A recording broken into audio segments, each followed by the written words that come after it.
যদি কথা দাও বন্ধু দিনের পথেই দৃঢ় থাকবে, যদি কথা দাও দিন কায়েমে অগ্রণী ভূমিকা রাখবে, তবে তোমাকে গান শোনাবো যে গানে হৃদয়টা জাগবে। যদি কথা দাও বন্ধু দিনের পথে দৃঢ় থাকবে। কথা দিতে হবে যে দিন কায়েমের আন্দোলনে দিনের পথে থাকবো। রাজি আছি সবাই ইনশাআল্লাহ? এই জমিন কার? জোরে বলতে হবে, এই জমিন কার? আল্লাহর জমিন, হুকুম চলবে কার? যুগে যুগে এই দেশে, এই উপমহাদেশে, এই ওয়ার্ল্ডে কোরআনের বিরুদ্ধে অনেকেই অবস্থান নিয়েছে। কোরআনের আইন, কোরআনের হুকুমতের বিরুদ্ধে অনেকেই অবস্থান নিয়েছে। কিন্তু যারাই কোরআনের সাথে লাগতে এসেছে, যারাই কোরআনের বিরুদ্ধে আচরণ করেছে, এই দেশ, এই জনগণ তাদেরকে লাঞ্ছিত করে দেশ থেকে বিতাড়িত করেছে। ঠিক না? এখন ঠিক। সুতরাং কোরআন আছে যেখানে, এটাই আমাদের স্লোগান, কোরআন আছে যেখানে পারা যাবে স্লোগান দিতে ইনশাআল্লাহ। আল্লাহ পাক রব্বুল আলামিন আমাদের সকলকে কোরআনের সুবিধা, এই ছায়ার নিচে আশ্রয় গ্রহণ করার তৌফিক দান করেন, বলেন আমিন। মুহতারাম হাজিরিন, আমার হাতে অল্প সময়, সংক্ষিপ্ত পরিসরে কিছু কথা বলতে চাই। যেহেতু সময় কম, তাই কোনো ভূমিকায় যেতে চাচ্ছি না, আমি সরাসরি কোরআন থেকে কিছু কথা আপনাদেরকে শোনাতে চাচ্ছি। আমি মনে প্রাণে বিশ্বাস করি, আজকে যদি আপনারা আমার কথাগুলো দিল দিয়ে শ্রবণ করেন, আমলের নিয়ত যদি আমার কথাগুলো আজকে আপনারা শোনেন, আমি মনে প্রাণে বিশ্বাস করি আমার আলোচনা শোনার পর পৃথিবীর কোনো মুসলমান আজকের এই আলোচনাটুকু শোনার পর সে আর কোনোদিন কোনো গুনাহের কাজে লিপ্ত হবে না ইনশাআল্লাহ। শর্ত হলো আমলের নিয়ত কথাগুলো শুনতে হবে। প্রিয় ভাইয়েরা আমার, এই পৃথিবীর মধ্যে আমরা আসছি থাকার জন্য নাকি চলে যাওয়ার জন্য? সবাই জবাব দিতে হবে, থাকতে আসছি না চলে যেতে আসছি? আপনাকে, আমাদেরকে, সকলকেই এই পৃথিবীর মায়ার বন্ধন বিচ্ছিন্ন করে আল্লাহ পাক রব্বুল আলামিনের কাছে যাওয়া লাগবে। চিল্লায় বলেন ঠিক কিনা? কিয়ামতের ময়দান যেদিন কায়েম হবে, সেদিন আপনি, আমি, আমরা এই দুনিয়ার বুকে কি করেছি না করেছি তার সম্পূর্ণ হিসাব আল্লাহ পাক রব্বুল আলামিনের কাছে দেওয়া লাগবে।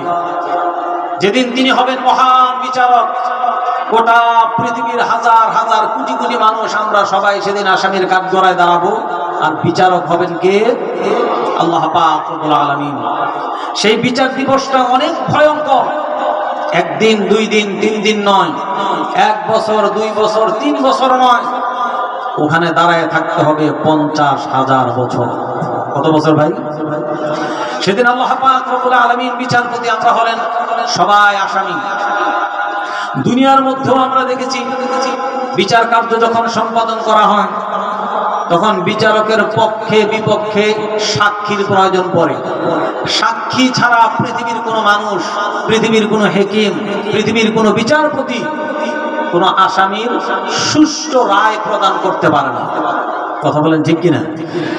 আমার আল্লাহ পাক রব্বুল আলামিন তিনি যখন বিচারক হবেন, আপনাদের কি মনে হয় পৃথিবীর বিচারপতির কাছে কারো গিয়ে সাক্ষীর প্রয়োজন পড়ে? পৃথিবীর যারা বিচার কার্য সম্পাদন করে তাদের কাছে বিভিন্ন তথ্য উপত্যকার প্রয়োজন পড়ে। কিন্তু আমার আল্লাহ সুবহানাহু ওয়া তাআলা তিনি তো এমন মহাজ্ঞানী, তিনি এমন পরাক্রমশালী যে ওনার জন্য কোনো সাক্ষীর প্রয়োজন নাই, ওনার জন্য কোনো কিছুর প্রয়োজন নাই, তথ্যের প্রয়োজন নাই। কারণ সব কিছু সম্পর্ক যিনি অবগত আছেন, আওয়াজ করে বলেন তো তিনি কে? কারণ আপনি, আমি, আমরা দুনিয়ায় কি করেছি আর না করেছি গোটা পৃথিবীর মানুষের চক্ষুকে আপনি ফাঁকি দিতে পারেন, স্যাটেলাইটকে ফাঁকি দিতে পারেন, ক্যামেরাকে ফাঁকি দিতে পারেন, আপনার স্ত্রী সন্তানকে ফাঁকি দিতে পারেন, আপনার নেতা নেত্রীকে ফাঁকি দিতে পারেন। এক কথায় গোটা পৃথিবীর মানব চক্ষুকে আপনি ফাঁকি দিতে পারেন। আওয়াজ করে বলেন তো আমার আল্লাহর কুদরতি দৃষ্টিতে ফাঁকি দেওয়ার ক্ষমতা কারো আছে? আরো জোরে বলেন আছে? কারণ আপনি, আমি, আমরা দুনিয়ায় কি করি আর না করি কেউ না জানলেও একজন জানেন তিনি কে? তিনি আল্লাহ। আরেকজন আমি নিজে। আমি নিজে জানি আমি কি করেছি না করেছি, আমি আসলে কতটা ভালো মানুষ না শয়তানের খালাতো ভাই, এটা আমি জানি, আর আমার মালিক জানে। চিল্লিয়ে বলেন ঠিক কিনা? পৃথিবী না জানুক আমি তো জানি, আমি কি পাপ করেছি হায়, আমার পাপের করলে বিচার, বাঁচার আমার নাই উপায়, দয়াময় তুমি মাফ করো আমায়, মাফ করো আমায়। জোরে জোরে বলেন আমিন। আল্লাহ পাক রব্বুল আলামিন যদি আমাদেরকে মাফ না করে আমাদের কোনো উপায়। তো যেটা বলছিলাম প্রিয় ভাইয়েরা আমার আজকের আলোচনার মূল বিষয়টা হলো কিয়ামতের ময়দানে আল্লাহ পাক যে আমাদের বিচার কার্য সম্পাদন করবেন। তো দুনিয়ার মানুষও যেভাবে বিচার করার জন্য সাক্ষী দাঁড় করায়, আমার আল্লাহ তাআলার যদিও সাক্ষীর কোনো প্রয়োজন নাই, কিন্তু তারপরেও কোনো বান্দা যেন কালকে এই প্রশ্ন উত্থাপন করতে না পারে, আল্লাহ আমার উপর জুলুম করা হয়েছে, পৃথিবীর বুকে আমি এই অপরাধ করি নাই, ওই অন্যায় করি নাই, এই কথা যেন কোনো বান্দা আল্লাহ তাআলার কাছে বলতে না পারে। এই জন্য আল্লাহ পাক একাধিক সাক্ষী আপনার আমার সামনে দাঁড় করে দিবেন। চিল্লায়ে বলুন আল্লাহু আকবার। এটাই হলো আমার আজকের মূল আলোচনা। যতটুকু সুযোগ পায় আমি চেষ্টা করবো এক এক করে কোরআন এবং হাদিসের আলোকে কি কি সাক্ষী আল্লাহ পাক দাঁড় করাবেন, আর সাক্ষীটা কেমন ভাবে আমাদের সামনে উপস্থাপন করা হবে, এটাই কোরআন এবং হাদিসের আলোকে আমি তুলে ধরার চেষ্টা করবো ইনশাআল্লাহ। প্রিয় ভাইয়েরা আমার, সেদিনটা মারাত্মক ভয়ঙ্কর হবে। আল্লাহ তাআলা কতটা ভয়ঙ্কর হবে কোরআনে কারীমের মধ্যে সূরাতুল আবাসার মধ্যে স্পষ্ট ভাষায় তিনি বলে দিয়েছেন, ইয়াউমা ইয়াফিরুল মারউ মিন আখি ওয়া উম্মিহি ওয়া আবি ওয়া সাহিবাতিহি ওয়া বানি লিকুল্লি ইমরিইম মিনহুম ইয়াউমা ইযিন শা'নুন ইউগনি। আল্লাহ তাআলা বলেন কিয়ামতের ময়দানটা এত মারাত্মক হবে, সেদিন নিজের পিতামাতা তার সন্তানকে দেখে না চেনার ভান করবে, নিজের আপন ভাই থেকে পলায়ন করবে, নিজের স্ত্রী স্বামীকে দেখে চিনবে না, সন্তান পিতামাতাকে চিনবে না। কারণ লিকুল্লি ইমরিইম মিনহুম ইয়াউমা ইযিন শা'নুন ইউগনি, প্রত্যেকের অবস্থা এতটা পেরেশানি যুক্ত হবে যে নিজের চিন্তায় নিজে ব্যস্ত থাকবে, পৃথিবীর আর কারো কোনো খোঁজ খবর নেওয়ার সুযোগ কারোই থাকবে না। মারাত্মক অবস্থা তৈরি হবে প্রিয় ভাইয়েরা আমার।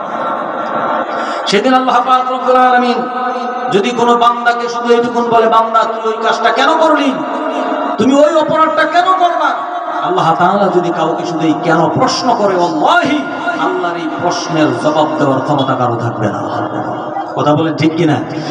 এরপর আল্লাহ পাক রব্বুল আলামিন একাধিক সাক্ষী কেন দাঁড় করা দিবেন, তার কারণ হলো আল্লাহ পাক বুঝাইবেন, ও আমার গোলাম, আমি তো তোর সেই আল্লাহ, আমি তো তোর সেই রব, আমি তো তোর সেই মালিক। গোটা পৃথিবীর মানুষ তোমার উপর জুলুম করতে পারে, আমার আল্লাহ তিনি তো সেই রহমান, তিনি কখনো কোনো অবস্থায় কোনো বান্দার উপর জুলুম করে না। চিল্লায়ে বলেন ঠিক কিনা? আমার আল্লাহ কারো উপর জুলুম করেন?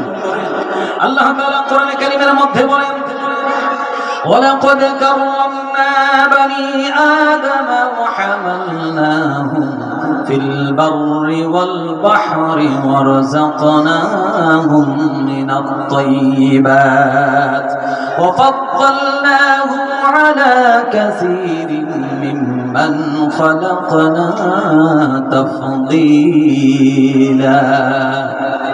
আল্লাহ বলেন, ও আমার গোলাম, তোমাদেরকে আমি এমন সম্মানিত করেছি, পৃথিবীর মধ্যে চলার জন্য জলে এবং স্থলে তোমাদের জন্য বাহনের ব্যবস্থা করে দিয়েছি, পৃথিবীর মধ্যে চলাফেরা করার জন্য, জীবন ধারণ করার জন্য উত্তম জীবনাচরণ তোমাদেরকে দান করেছি। আর আমার অসংখ্য অগণিত মাখলুকাতের মধ্যে আমি তোমাদেরকে আমার শ্রেষ্ঠত্ব দান করেছি। আল্লাহ পাক পৃথিবীর মধ্যে যত মাখলুকাত তৈরি করেছেন, সমস্ত মাখলুকাতের মধ্যে আল্লাহ তাআলা আপনাকে আমাকে আমাদেরকে শ্রেষ্ঠত্বের আসনে বসিয়েছেন। চিল্লায়ে বলেন আলহামদুলিল্লাহ। সে আল্লাহ কখনো আপনার উপর আমার উপর জুলুম করে না। পৃথিবীর মানুষ আপনার দিক থেকে মুখ ফিরিয়ে নিতে পারে, আপনার বাবা আপনার জন্মদাতা পিতা আপনার দিক থেকে মুখ ফিরিয়ে নিতে পারে, আপনার গর্ভধারিণী মা আপনার দিক থেকে মুখ ফিরিয়ে নিতে পারে, আপনার প্রাণপ্রিয়া স্ত্রী আপনার দিক থেকে মুখ ফিরিয়ে নিতে পারে, আপনার নেতা নেত্রী আপনার দিক থেকে মুখ ফিরিয়ে নিতে পারে। কিন্তু আমার আল্লাহ তিনি এমন রহমান, তিনি বান্দাকে এতটা মহব্বত করেন, এতটা ভালোবাসেন। আমার আল্লাহ বলেন, ওরে গোলাম, গোটা পৃথিবীর সমস্ত মানব মণ্ডলী যদি তোমার দিক থেকে মুখ ফিরিয়ে আনে, ও আমার গোলাম, সারাটা জীবন যদি তুই আমি আল্লাহর নাফরমানিও করো বান্দা, ও বান্দা, সারা জীবন যদি আমি আল্লাহর সাথে নাফরমানি করো, তারপরও একটা বার যদি মহব্বত নিয়ে আমি আল্লাহকে আল্লাহ বলে ডাক দাও, আমি আর শাজিম থেকে তোমার না ডাকের সারাটা দিয়া দেই, আমি তোমাকে ভুলে যাই না।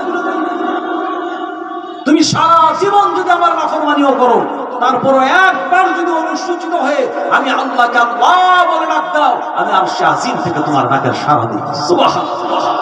আল্লাহ বান্দাকে ভুলে যায় না, বরং বান্দাই আল্লাহকে ভুলে যায়। চিল্লায় বলে ঠিক কিনা? এই জন্য প্রিয় ভাইয়েরা আমার, আল্লাহ তাআলা আমাদেরকে ভুলে যায় না। আল্লাহ আমাদের উপর জুলুমও করবেন না। এই জন্য আল্লাহ তাআলা কাল কিয়ামতের ময়দানে এক এক করে সাক্ষী দাঁড় করায় দিয়ে আমাদেরকে বুঝাইবেন, ও আমার গোলাম, তুমি দুনিয়ায় এই এই অপরাধ করেছো, এই জন্যই আজকে তোমার এই পরিণতি হয়েছে। এই জন্য আল্লাহ পাক এক নম্বরের সাক্ষী হিসেবে দাঁড় করায় দিবেন এই জমিন বা এই মাটিকে। চিল্লায় বলেন সুবহানাল্লাহ। এক নাম্বার সাক্ষী কি ভাই? সবাই কথা বলতে হবে কিন্তু। এক নাম্বার সাক্ষী কি? এই জমিন বা মাটি। প্রিয় ভাইয়েরা আমার, আল্লাহ পাক রব্বুল আলামিন আমাদেরকে জমিনের মাটি থেকে তৈরি করেছেন। আল্লাহ তাআলা সূরাতুত তাহার 55 নম্বর আয়াতের মধ্যে বলেন, মিনহা খালাকনাকুম ওয়া ফিহা নুঈদুকুম ওয়া মিনহা নুখরিজুকুম তারাতান উখরা। আল্লাহ বলেন, আমি তোমাদেরকে মাটি দিয়ে তৈরি করেছি, আবার মাটির ভিতরেই তোমাদেরকে নিয়ে যাব। কিয়ামতের ময়দান যেদিন কায়েম হবে, আবার এই মাটি থেকেই তোমাদেরকে আমি পুনরায় আবার দাঁড় করাইয়া দেব। আল্লাহ তাআলা এই মাটি দিয়ে আমাদেরকে তৈরি করেছেন, মাটির পৃথিবীর মধ্যে আমাদেরকে বসবাস করার জন্য ছেড়ে দিয়েছেন। এই মাটির মধ্যেই আমাদের বসবাস, মাটির মধ্যেই ঘরবাড়ি অট্টালিকা তৈরি করি, আবার জীবিকা নির্বাহ করার জন্য মাটির মধ্যেই ফসলগুলা উৎপাদন করি। এই মাটি যদি শুধু একটা জায়গায় আমাদের সাথে বিদ্রোহ ঘোষণা করতো, কয় জায়গায়? এক জায়গায় যদি আমাদের সাথে বিদ্রোহ ঘোষণা করতো, আল্লাহর কাছে বলতো, আল্লাহ শুধু একটা পারমিশন দেন, আপনি এই বান্দাদেরকে, নাফরমানদেরকে আমি জমিনের মাটি দিয়ে তৈরি করলেন, আমার উপরে, আমার বুকের উপরে চড়ে বেড়ায়, আমার উপরে তারা ফসল ফলায়, আমার উপরে ঘর বাড়ি অট্টালিকা তৈরি করে, আবার আমার উপরে দাঁড়ায় যখন আপনার নাফরমানি করে, একটা শুধু পারমিশন দেন, তারা যে মলমূত্রগুলো আমার মাটির মধ্যে ছেড়ে দেয়, তাদের পত্রগুলো আবর্জনাগুলো আমার মাটির মধ্যে ছেড়ে দেয়, আমি আপন মনে এগুলোকে শুধু শোষণ করে নিই। শুধু এই এক জায়গায় যদি মাটি আমাদের সাথে বিদ্রোহ ঘোষণা করতো যে আগামী কালকে থেকে আমাদের বর্জ্যগুলো আর গ্রহণ করবে না, গোটা পৃথিবী মানুষ ব্যবহার করার অনুপযোগী হয়ে যেত। কথা বুঝতেছেন আপনারা? যদি মাটি শুধু এইটুকু বলতো, আল্লাহ তাআলা যত নাফরমানি করে জমিনের মধ্যে দাঁড়ায়া, শুধু একটা পারমিশন দাও, বেশি কিছু না, যে এদের যত মলমূত্র, যত আবর্জনাগুলো জমিনের মধ্যে ফেলে দেয়, আর আমি জমিন আপন মনে এগুলোকে শোষণ করে তাদেরকে সুন্দর পরিবেশ তৈরি করে দেই, শুধু এইটুকুন কাজ আমি করবো না, এই পারমিশনটা দাও, তাহলে আমরা এই পৃথিবীর মধ্যে আর বসবাস করতে পারতাম না। চিল্লায় বলেন ঠিক কিনা? আল্লাহ তাআলা এই জন্যই জমিনকে আমাদের জন্য সাক্ষী বানিয়ে দেবেন। আল্লাহ তাআলা কোরআনে কারীমের আরেক জায়গায় বলেন, সূরাতুল জিলজালের মধ্যে বলেন, ইয়াউমা ইযিন তুহাদ্দিসু আখবারাহা বিআন্না রাব্বাকা আওহা লাহা। সেদিন জমিন তার সব বৃত্তান্তগুলো আল্লাহ তাআলার কাছে উপস্থাপন করে দেবে। কারণ হলো বিআন্না রাব্বাকা আওহা লাহা, সেদিন তোমার মালিক জমিনকে সবকিছু বলে দেওয়ার জন্য হুকুম করে দেবে। তিরমিজির বর্ণনায় আসছে, আল্লাহর নবী সাল্লাল্লাহু আলাইহি ওয়াসাল্লাম সাহাবীদেরকে বললেন, ও সাহাবীরা, জানো নাকি জমিন কিভাবে তার বৃত্তান্তগুলো আল্লাহ তাআলার কাছে বর্ণনা করবে? সাহাবারা বললেন, ইয়া রাসূলুল্লাহ, আল্লাহ এবং আল্লাহর হাবিবই ভালো জানে। আল্লাহর রাসূল বলেন, জমিনের মধ্যে একজন বান্দা বান্দি কখন কোথায় কি করেছে না করেছে সমস্ত পুরা জমিন মনে রেখে দিয়েছে। আর কিয়ামতের ময়দান যেদিন কায়েম হবে, জমিন সবকিছু আল্লাহ তাআলার কাছে এক এক করে বর্ণনা করে শোনাইয়া দিবে। বলেন সুবহানাল্লাহ। হায় আফসোস, এই জমিনকে যদি নিজের পক্ষে সাক্ষী বানাইতে পারতাম, জমিনের প্রতিটা কদমে কদমে যদি আল্লাহ নামের তাসবিহের মধ্যে থাকতে পারতাম, মাঠে কাজ করি, খেতে কাজ করি, যেখানেই যেথায় কাজ করি, মসজিদে যখন আযান হয়ে যায় ওই জায়গায় যদি আল্লাহর কুদরতি ভাবে সিজদায় যদি পড়ে যেতে পারতাম, তাহলে এই জমিন কাল কিয়ামতে আপনার আমার পক্ষে আল্লাহ তাআলার কাছে গিয়ে সাক্ষী দিয়ে দিত, আল্লাহ ওই যে আজকে এখানে জমিনে বসে কোরআনের কথাগুলো শুনছেন, আল্লাহি আল্লাহর কসম করে বলি এই জমিন কাল কিয়ামতে বলবে, আল্লাহ কোন কোন শীতের রাত্র তোমার এই কিছু বান্দা বান্দিরা আরামের ফোনকে বিসর্জন দিয়ে আমার এই জমিনের মধ্যে বসে বসে তোমার কোরআন শ্রবণ করেছিল, আল্লাহ আমি জমিন সাক্ষী দিলাম, তাদের জিন্দেগীর সমস্ত গুনাহগুলো মাফ করে আজকে তাদেরকে নাজাতের ফয়সালা করে দাও। সাক্ষী হয়ে যাবে জমিন। কোরআনের কথা স্পষ্ট কথা, কারণ এই জমিন কথা শুনে কার? ভাই আল্লাহর কথাটা, আল্লাহর নামটা নিতে আপনাদের কষ্ট হচ্ছে, আমি বুঝতেছি না আসলে। শীতে খুব আপনারা মানে জমে গেছেন নাকি? এই জবান কার দেওয়া? একটু জোরে বলতে হবে, এই জবান কার? এই যৌবন কার? এই যে দেহের ভিতরে প্রাণ, এটা কে দিয়েছেন? আমার দেহের ভিতরে প্রাণ আল্লাহ, আমার যৌবন শক্তি আল্লাহ, আমার জবান দিয়েছেন আল্লাহ। সেই আল্লাহকে ডাকবো আস্তে না জোরে, ভয়ে না নির্ভয়ে। লিল্লাহি তাকবীর। প্রিয় ভাইয়েরা আমার, আমরা মুসলমানেরা তাকবীর দেওয়া ভুলে গেছি, এই জন্যই একের পর এক জালেম আমাদের উপর শাসক হয়ে চলে আসে। কথা বলেন ঠিক কিনা? আজকে মুসলমান যদি আল্লাহু আকবারের ধ্বনি দিয়ে ময়দানে নেমে যায়, আল্লাহি আল্লাহর কসম করে বলি পৃথিবীর কোনো পরাশক্তি মুসলমানের সামনে দাঁড়াইতে পারবে না। এই জন্য হিম্মত নিয়ে ময়দানে নেমে যান।